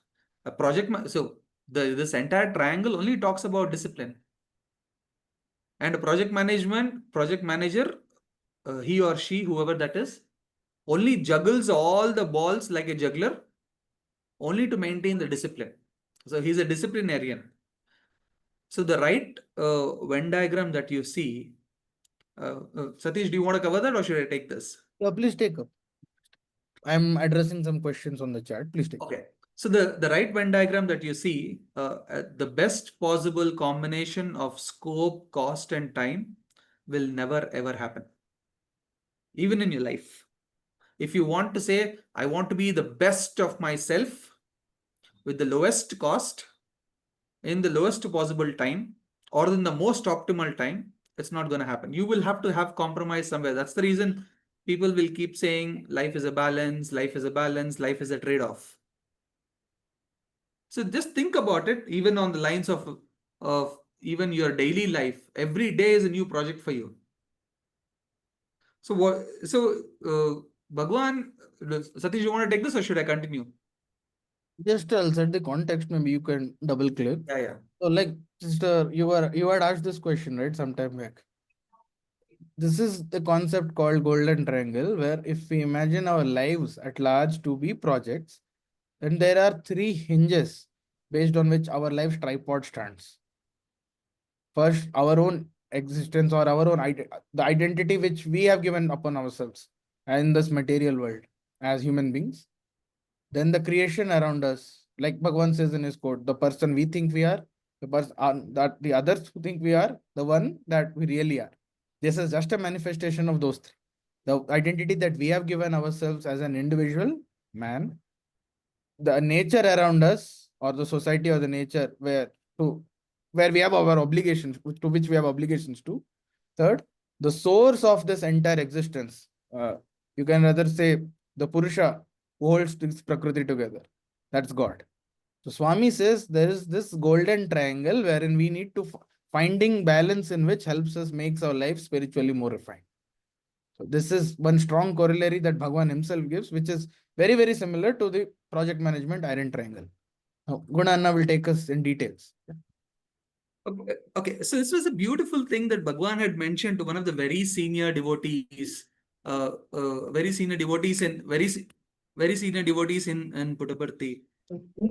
So he said, life is in harmony only when you have all these three aspects in balance. The reason why we are putting it in context is because we want you to understand saying between the iron triangle and the golden triangle, there's definitely a difference. When God comes in, everything becomes golden. So that's a different matter altogether. So this talks of life as a project, your own spiritual journey as each of you as divine beings. How do you manage your own self? How do you manage your own self?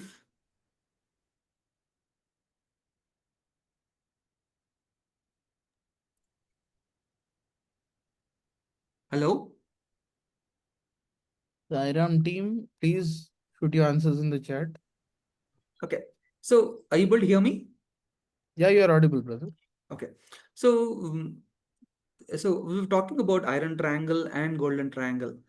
It's a beautiful discipline which Bhagwan has said, like a time-tested process, saying that you just be in harmony between the human nature of what a man or a woman is born with, because they themselves have, he himself has said, Amritasya Putra, we are ourselves divine beings. But we cannot exist in a society without understanding the other brother or sister's pain. That is on the right part of a triangle. And why do we do all of this? In order to know ourselves. The easiest to know ourselves is because of the personal connection that we have reposed in our guru or our God or deity or Bhagwan or whatever it is. So this balance is what brings us into complete harmony. There are some days wherein you are completely at peace inside. There are some days wherein you are shaken up. Some days you are extremely disturbed. Some days wherein you are just vibrating just like that. And some days you start vibrating in the presence of somebody else. In the presence of some other brother or sister, you feel very comfortable. Whereas in the presence of another brother or sister, within the Satsai Seva organizations or outside, you feel very, very agitated. Have you ever asked yourself why? Why do we go through these kind of situations?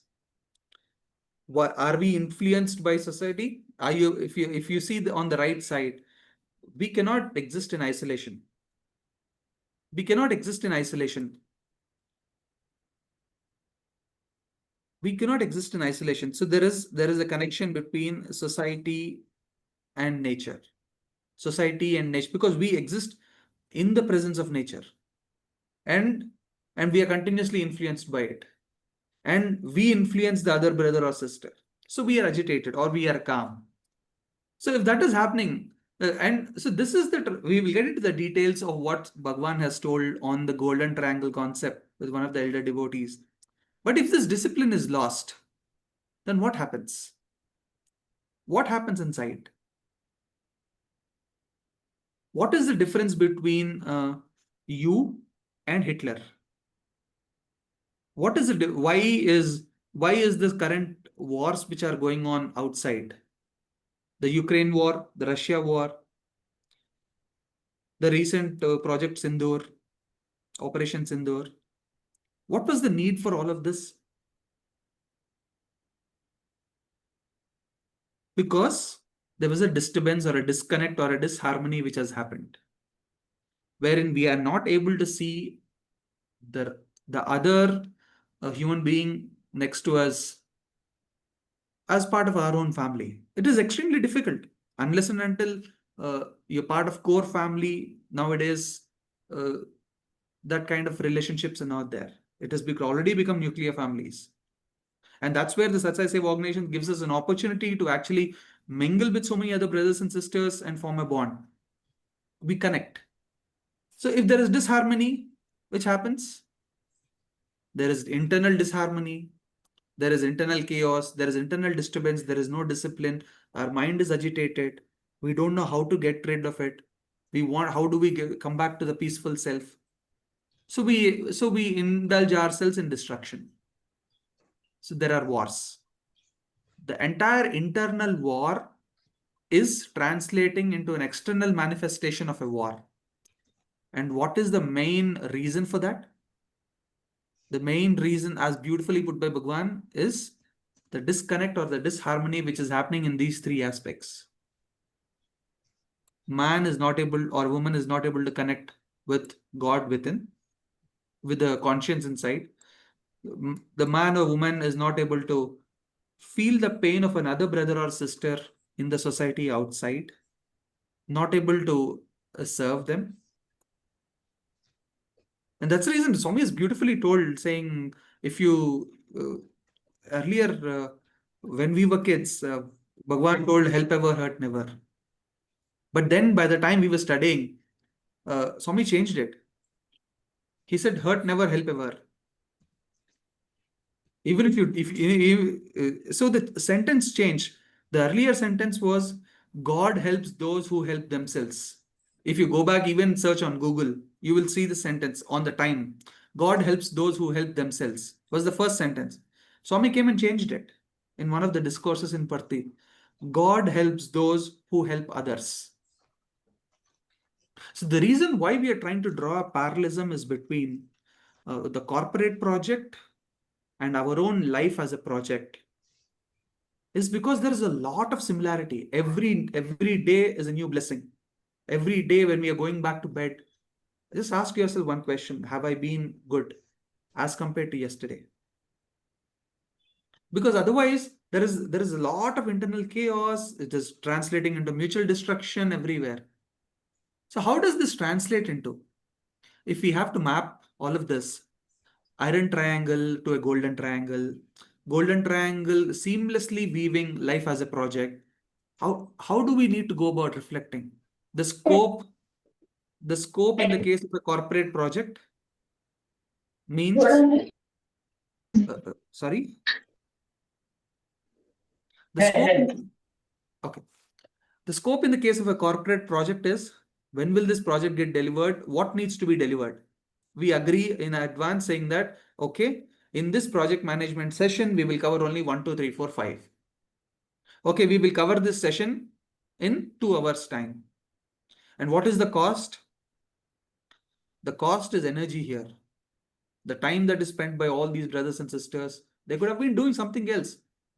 In order to do this session, can you believe it? There are about 70 brothers and sisters who are taking out time to structure one session so that everything goes seamlessly. They could have been spending their time, that cost, their time or energy with their son or daughter. But they feel very happy saying that the next generation is learning. So there's a lot of happiness in reaching out to other brothers and sisters from the Satyasai organization. So there's a scope, there's a time, and there is a cost. We already understood saying that any change in one, like a triangle, if you pull one end of the triangle, the other end of the triangle also drags along. So similarly, in a golden triangle, if there is more and more focus on the individual part of it without the society, there is more and more greed, there is more and more individualism, more and more selfishness, then the societal aspect starts to move. If you become more and more individual focused, the godly nature also starts to come down. So Bhagwan so beautifully has intertwined that into a golden triangle. Okay, so scope is, what is man's nature? What is the purpose? What needs to be delivered there in corporate is, what do I need to deliver in this life here? What will I deliver in this life here? Okay, time. There is, okay, there's a start date, there's an end date for the project. So even we have a start date and an end date. We come with an expiry date as soon as we are born. Bhavan, one of the discourses, he said, every day you're walking towards your grave. With every breath, you're walking towards your grave. We are moving closer and closer to our expiry date. We don't know when it comes. So what is in this? So what is the purpose for which I have come? And I have to deliver this in a specific time. In what specific nature? Will I be good? Will I be bad? Will I be helping people, other brothers and sisters around? Or will I be taking more from them and squeezing them out? And cost. With all these people, with all this nature, am I exploiting resources in the nature around? Or energy? Am I zapping people out of the energy, wantedly, consciously, making them feel weak? So there's a parallelism which is there. So if we start to see, let's see one aspect at a time. Scope. Okay, what is the scope? We understood about scope creep. We understood that if there's a scope creep, meaning if there's an increase in scope, it causes confusion in life, confusion in the project. In the spiritual part of it, what is the creep? What is the scope? I don't have a clear direction what I want to do. I don't know what to do, but I'm hanging around here and there like an air boy or an air girl. So what is my mission? This maps to one part of the triangle. The second part of the triangle, the second vertex is time. Project timeline, start date, end date. Nature teaches timing, patience. And we come with a certain start date and an end date, your birthday and your end day. Am I growing every day? Did I learn at least one new thing before I go to bed? In the journey, brothers and sisters, in the journey of preparing this presentation for you, all of you, me and Satish have learned a hell of a lot of new things. And trust us, only in the journey of the last 2 days, we have learned a lot of new things. So ask yourself only one question or two questions. Was I better as compared to what I was yesterday? The last question that you think before you go to your bed. And cost, the last dimension of the triangle. Every day we keep hearing, we even keep getting messages saying that, can you control this project cost? Sorry, there is a crunch in resources. Can you control the project cost? So the cost in terms of our own spiritual beings is energy. How are we able to plow our heart more? Is there more energy? Are we able to happily give more energy to other sister or brother around? Lovingly, happily, or are we taking from them? Give me more, give me more, give. Am I spending energy on what truly matters? Am I happy? This is where, brother, actually one of the question in the chat is on the lines of, when we take up a project in the organization or like a corporate project, it is very easy for us to clearly define this is the objective. When life is a project, there are a couple of questions which I thought it will be really helpful if we double click on that. Life is a project. How do I then articulate the objective here? What is the purpose of my life?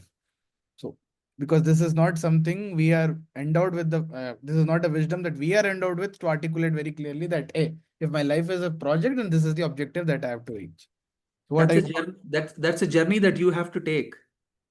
See, the right way to then put would be the journey in itself, the continuous spiritual refinement or the transformation that we are seeking. That is the objective, accordingly which the other two vertices have to be structured, which is, are we doing the right thing, or are we spending the energy on the right way, or are we doing things that Swami would have wanted us to? So this is actually to a question that had come up in the chat. Very nice. Yeah, brother Yashik, you had something? I see that you have raised your hand. Brother DL25. Hello. Yes, Am I audible, sir? Yes, please. So brother, just an extension to this question. Actually it was hovering over my mind. So when we say that life or maybe NLP, where every day we are evolving, we are transforming. So in that thing, which brother also mentioned, we can't have a specific start date or end date, or even if we set deadlines, we don't know that if we would be able to follow it or not. So should we have a theoretical approach towards that, or just a philosophical approach where we are focused on our end goal? We know that we have an end goal to be the version of ourselves, which probably we have learned through Swami's teachings and all. We know the end purpose. So should we just focus on end purpose in that scenarios, or should we keep a check of all these things like the deadlines and all those stuff as well? Before Gunana actually chips in, I'll just butt in with one small remark from my side. Brother Yashik, right? That's your first name. Okay. Do you know exactly what will happen tomorrow? If I ask you tomorrow at this time, what will happen in your life? Will you be able to have any thoughts? That's why I was asking. Probably I don't know what would be. Correct. No, probably, definitively none of us here know what will happen. We can only make speculation. We can think through, we can plan a lot, but we do not know. So in the spiritual journey, again, I'll let Gunana deliberate on this further. In spiritual journey, there is no future planning. The time is now, this moment. What is the goal that I've set for myself? This journey is not for us to refine ourselves after 9 months or 10 months. This journey is that we have made a commitment that yes, we will undergo the transformation, we will undergo the refinement when? This present moment. That mindfulness takes out this time-bound objective in this entire project out of equation. In spiritual journey, there is no future planning. The time is NOW now. Yeah, Guna brother, please. Okay, so I think Yashik himself answered the question. I don't think he observed that. So should I focus on the goal or should I focus on the time? And then the answer came in your narrative on the spiritual journey. So I will zone in on the word called journey. Okay, so there was this beautiful sentence which came on one of the WhatsApp universities, I think 2 years back or 3 years back. It said, should I focus more on the goal or the time? Or then that person was talking, saying that just focus on the people that you travel with, the journey that you travel with. And because it's a personal journey here, it's an internal journey. You're traveling with yourself. So are you happy with yourself? The only simple question is, are you happy with yourself today more as compared to what you were yesterday? Am I happy today at 8:48 than what I was happy at 8 o'clock? So this question is a continuous churning process. And only you can do it for yourself. Nobody else can do it for you. And that's the reason, I don't know. So there's the sage of Arunachala, Raman Maharshi, a place called Tiruvannamalai in Arunachalam in Tamil Nadu. He asks a question, an extremely brutal question. Brutal question. He says, who am I?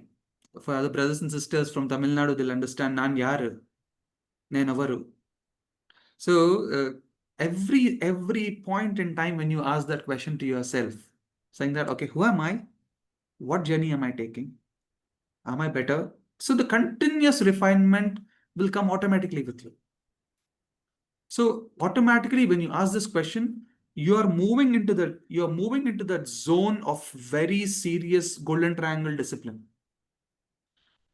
And trust me, you will start behaving much better with your wife, with your kids, with your neighbors, with your mom, with your dad, with the other Sevadal brothers, with your office bearers, and all of them. Start your journey. It's not a one-time affair. It's a beautiful journey. There will be a lot of hiccups, but start your journey. And only you can answer that for yourself. Nobody else can do it for you. I'll take a pause there, and the homework that I really want you to take up is, please spend 2 minutes today before you sleep. That's my request to you. As an elder brother, that's my request to you. Do some homework. Please spend 2 minutes. Just write down your own golden triangle. Write down your own golden triangle, because of what you want to do as an individual. How do you want to travel your journey towards society, weaving it together, and to Bhagwan or whoever the deity that you choose, Mother Parvati or Lord Shiva or Lord Vishnu or Bhagwan, whatever it is, it's another expression. The divine universe, the power is the same. So corporate project delivers value, because the reason why we get into corporates is to make money. The reason why you get into an organization or an NGO is to do service. The reason why you get into the spiritual organization is to transform yourself. The reason why you get into political organization is to create a political cloud for yourself. And all these are values. Some kind of a value. Whether political cloud is a value, seva is a value, making some money is a value. It delivers value to somebody, either to the self or to somebody else. So the parallelism with Bhagwan's golden triangle is, on a spiritual journey, it helps you express values. When we say values, these are human values. How do I transact with myself? How do I see? I'm not saying I've become better. I'm not saying that I have achieved things. But when I look back from the journey of my own journey, when we started from point of NLP, I've taken baby steps. I've taken baby steps, and I've become much better in 5 years. That I can definitely tell you, because my greatest evidence is my own experience. So we'll stop there. Satish, if that's okay. We're just approaching the time. Yes, we have a pulse check coming up right after this. Yeah. So we'll stop here, and we'll just take a timeout pulse check from your side. Sister Vindhya, if you can launch the poll. Oh, thank you. And while you're answering, the intent is not to grade anybody based on this. But like I said in the beginning of this session, we are here to have fun. And I'm seeing some comments going on now that this has been extremely meditative project management session. And that's what it is. Like, that's what we always, and with the blessings of Bhagwan, this is what we actually intended for. Good that it's panning out. So yes, please feel free to answer based on your understanding. There are some questions which can land in a gray area, and that's perfectly okay. You're not being graded for this. This is just an understanding of where we are with respect to whatever we wanted to deliver.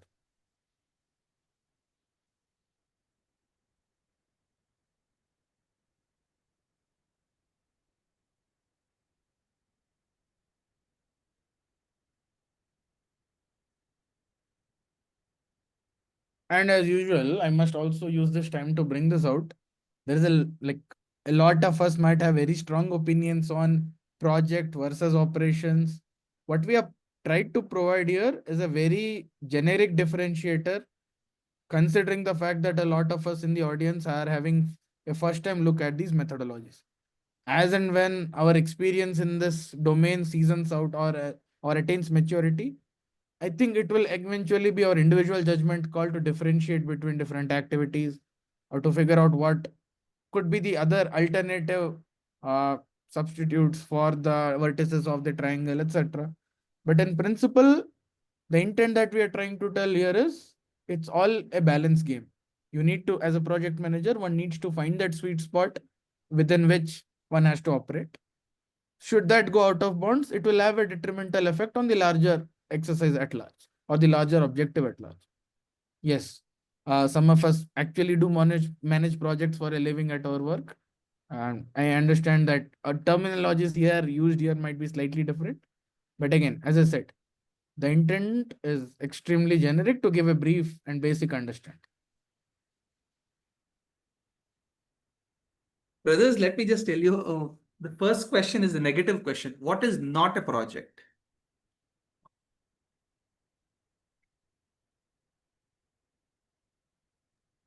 Daily brushing. Yeah, brush and Brushing every day.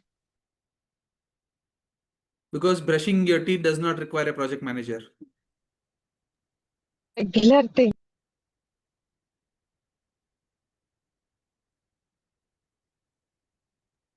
What happens if you don't plan properly?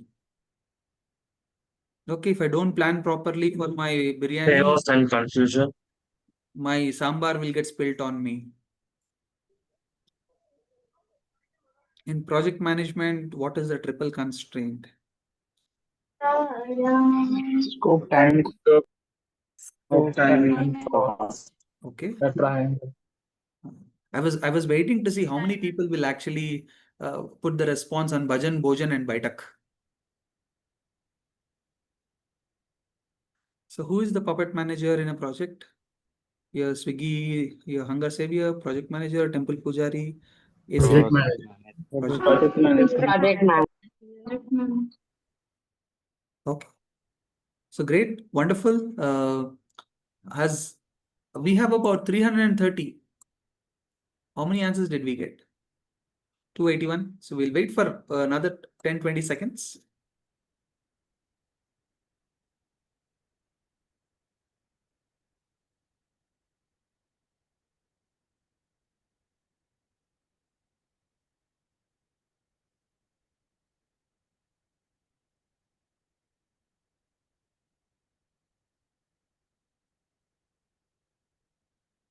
Brother Shivam Sharma, West Bengal, you have anything to add? Sairam, no. Actually, I want to say a thing from my heart. I learned many things in today's session, but moreover, I felt like I got two new elder brothers like Satish Anna and Gunanna. Sairam, thank you. We're always there. Anything you need, just feel free to ping. No problem. Even if you yeah, please continue, brother.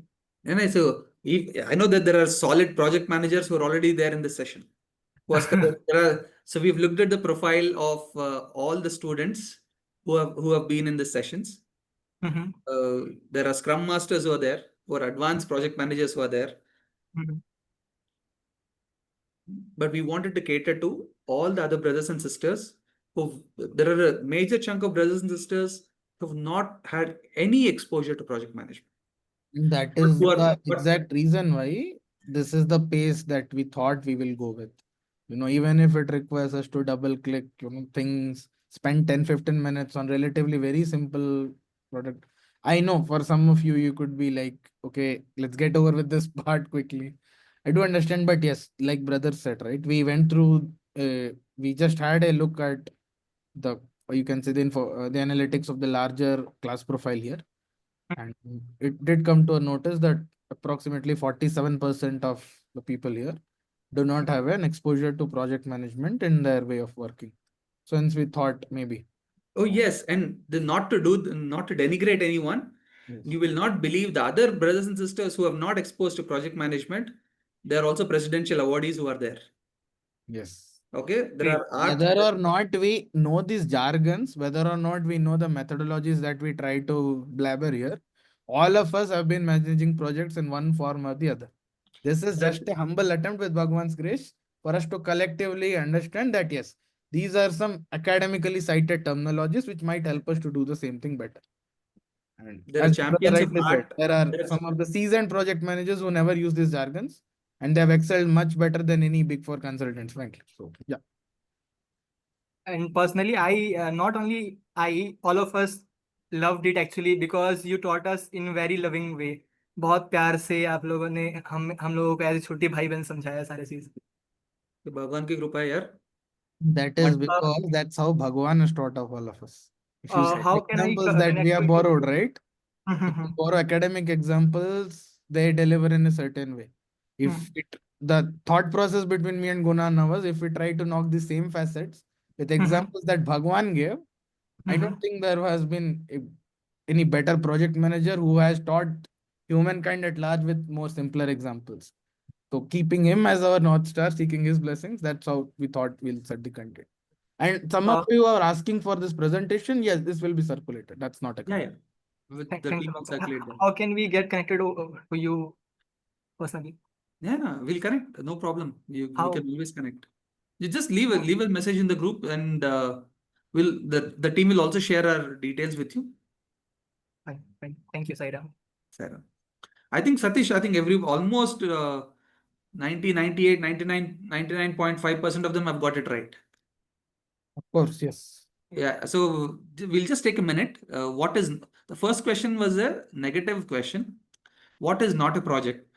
Cooking with prasadam for 200 people at a village temple, it's a specific goal, specific time. It is definitely a project. Brushing your teeth every day morning is a routine activity, so it's not a project. Organizing a one-time blood camp, the name itself gives it away. It's a one-time blood camp. So planning your friend's wedding, your best friend's wedding comes only once in a while. Doesn't come regularly. Not like the new age, but yeah. What happens if you don't plan properly? Everything goes smoothly like a Sai Bhajan. So Sai Bhajans go smoothly. Okay, okay. Chaos based delay. Yes, people start meditating. Hey, nobody's responded on people start meditating if you don't plan properly. Okay, you get free prasadam. Where do we get free prasadam if we don't plan properly? The answer is correct. Whatever the brothers and sisters have a triple constraint. Yes, scope, time, cost. Puppet manager, yeah, so project manager is like a puppet master. Yeah, we'll cover more on puppets tomorrow. So AC repair guy, temple pujari keeps playing. Yes, okay, okay, done. So anything, and we'll end the poll here. Thank you for all of your support. So anything that you guys want to ask us, we'll take a minute or two. Again, we are taking this slow because we want to be absolutely sure that when it comes to the core principles and the fundamental elements, the entire class is aligned and has a sound understanding. So yes, again, I would apologize if the pace has been slow, but yes, we felt it was essential. And we are willing to spend some more time. If anyone has any questions, now is a good time. I think in terms of delivery, for the day, we are more or less done. Sairam, yes. Sairam brothers. So thank you so much for the session. Maybe we'll take one or two questions because most of the questions are answered in the chat only, and we are also following up any unanswered questions. Surely we'll make brothers answer tomorrow also, no problem. So for the time, with the constraint of time, we just ask just one or two questions and then we can proceed then. Brother Mudit. On the You have later, raised your hand. this is Yes. one of the constraint of our iron triangle time. Yeah. Sairam Bhaiya. Sairam. From your personal transformation journey, where the patience you will put. So in a live project management, how you have beautifully explained the purpose and the process and the people. Can you be a bit louder, Mudit? Not unable to hear you, please. So, in a live project management, Bhaiya, you explained how beautifully the process, it's a journey, what we take and the people and the purpose, how it goes. Where you put personally, I mean, with your experience in the journey of a transformation, the patience you will put, because many times in a journey with no clear goals and all, patience is the most key element which we sometimes keep losing. Satish, do you want to answer that? Or should I take that? Yeah, you please take that. I'm answering some of the questions on the chat. Okay. So, have you gone to a Shiva temple anytime, Mudit? Not recently, but yes, No. In general, you've gone, right? Yeah. So, I don't know. So, this is one of my favorite icons, role model that I look up sometime. Have you seen Nandi? Yes. Huh? Nandi keeps waiting for Bhagwan, just like that. Probably the first thought that comes up when we see Nandi is patience. Is ever waiting for Lord Shiva, ever in the presence, ever happy, ever satisfied. It does not have any start date, end date, timeline. कुछ नहीं है. Deliverables. You understand? Okay, sorry. Being Hyderabadis, we might shift off between Hindi and English, so you'll have to pardon us on that. Okay. Patience brings a lot. I am still working. I'm still working on my own patience, so I'm not the best judge to tell you. But yeah, it's definitely a needed requirement. It helps you calm down. And you become a much more potent force when you have much more silence. That is what I've understood, at least being in Tiruvannamalai and in Parthi.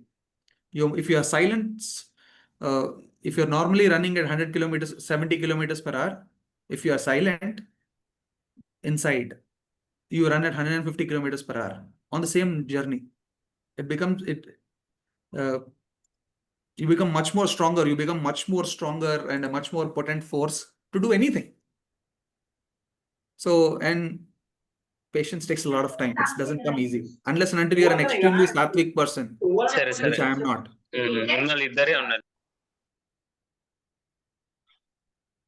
That's your journey, and we cannot do that homework for you, Mudit. Sorry about that. You have to do it for yourself. Okay, cool. So we'll leave you with that thought. Thank you for that opportunity, brothers and sisters. So we'll connect again tomorrow morning and to cover the rest of the journey of a project management. The small other concepts which are there, just to expose you onto the other aspects of project management. The brother Satish covered on the sequence of activities that are taken up in a project. See, the entire project management session will focus only on the first slide. Trust me. If you remember how to make biryani, if you remember the first slide, a set of sequential activities with a specific goal, with a specific time, with a specific set of resources. That's it. You know project management. We are only detailing this one step at a time, one step at a time, one step at a time. Even tomorrow's session, we will only elaborate more detail on these 4 aspects only. Sequence, time, resources, and a process for that. And a goal. Okay, so we'll leave you with that thought. Please do not forget to spend that 2 minutes, the homework that I requested you. Please spend that 2 minutes with yourself on the golden triangle of your own lives. Om Sai Ram, and see you tomorrow soon. Sai Ram. Hope all of you had fun. Sai Ram. Sai Ram. With deep love and heartfelt gratitude, I offer this vote of thanks for today's inspiring session on project management. First and foremost, my humble pranams at divine lotus feet of Bhagwan Baba, whose grace alone can make such sessions possible and meaningful. A special thanks to our speakers, Satish Anna and Sai Gunaranjan Anna, for taking us through the principles of project management in such a relatable and insightful way. From the unique comparison of preparing a biryani or pulao to clearly explaining the difference between projects and operations and the triple constraints of scope, time, and cost, every point was relevant and thought-provoking. One of the most striking aspects was how beautifully the session linked project management with a harmony of man, God, and nature, reminding us that true success lies in aligning our lives with divine values and social good. This was truly one of the most interactive sessions, filled with enthusiastic participation, questions, and discussions, both in the chat and in live. A big thank you to all the wonderful participants that we have. Your energy made it vibrant and alive.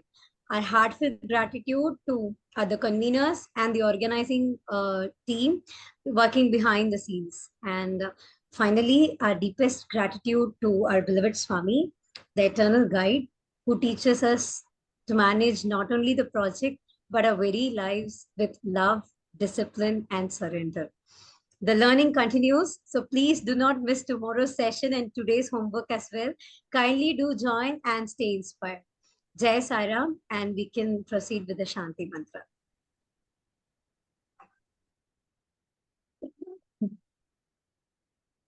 समस्तलोकाः सुखिनो भवन्तु समस्तलोकाः सुखिनो भवन्तु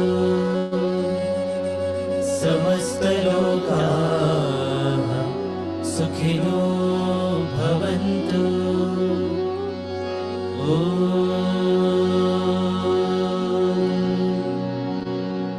शान्ति शान्ति शान्तिः जय बोलो भगवान श्री सत्य साई बाबा जी की जय जय श्री साई राम। जय साई राम।